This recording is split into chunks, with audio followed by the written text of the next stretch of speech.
You are Locked On Texas Tech, your daily podcast on the Texas Tech Red Raiders. Part of the Locked On Podcast Network, your team every day. I'm going to give you two, neither one of which is John Curry. Okay. And so I hate to cop out, but they're both going to be right up the gut. It's either Lee Hunter or it's Jacob Rodriguez. The reason I say Lee Hunter is because most people feel like this is an elite offensive line. However, the weak link is thought to be the center. And I think that some of their people feel this way. Some of the analytical data would suggest this as well. And that's where you could have a major advantage right there. So if you're able to, because you can't double everybody, you can't chip and do all the things with everybody. But if Lee Hunter can wreck shop up the gut and not allow them to run in between the tackles or disrupt a lot of the things, that could really alter what Utah can or can't do or attempts to do.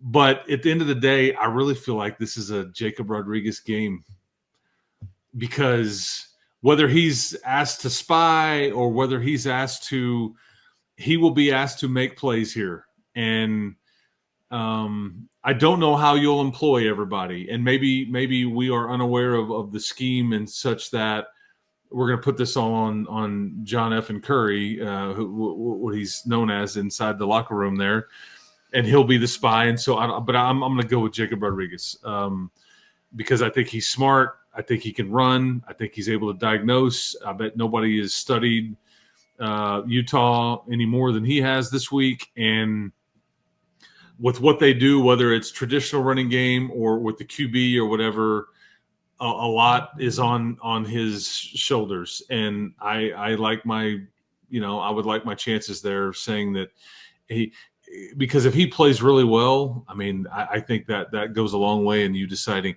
And the easiest thing to do is on either one of these things, as we said earlier, hey, whose quarterback plays the best? Which quarterback struggled? The end, right? But if we want to dig in on defensive guys, that's what I would say there for Texas Tech. But yeah, because it's basically who's most critical to keeping that quarterback from playing better. That's right. I like your options. I also like the thought of Grandma Curry just peering over the bassinet when John was a boy. Oh, my precious little John F. and Curry. What a beautiful baby. I would say that great minds think alike, and ours do as well, Chris, because you're right where I am. I'm copying off your notes. Lee Hunter was going to be my selection, but that's only the beginning of the story, because then it's all about the preseason Big 12 Defensive Player of the Year, cleaning up, roaming freely, left and right, all over, doing what he does best. So I hope that turns out to be the case, but there really is no replacement for disruption right up the gut.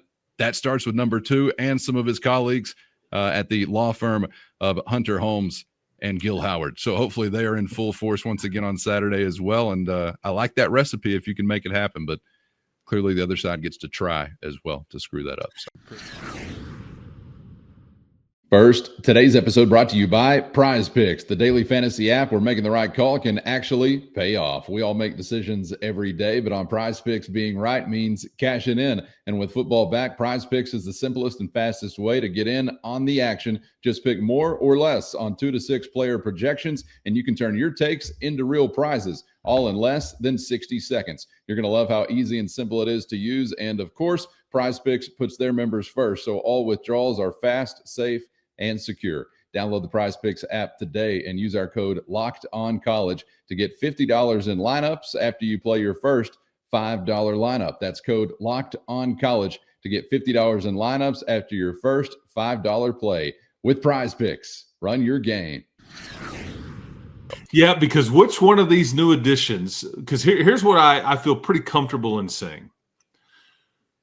You have more playmakers than I think they do.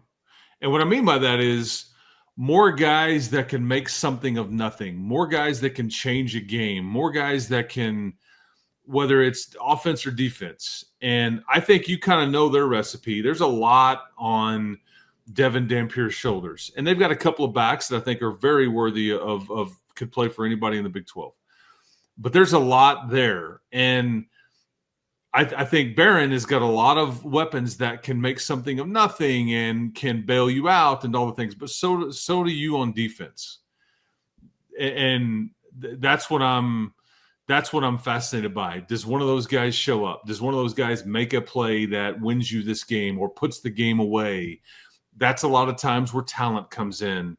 And even when things are looking bleak and may not be going, like you want it to, somebody makes a play because they are just better than the whatever, or they're capable of certain things. And that's really what you've been lacking over the years.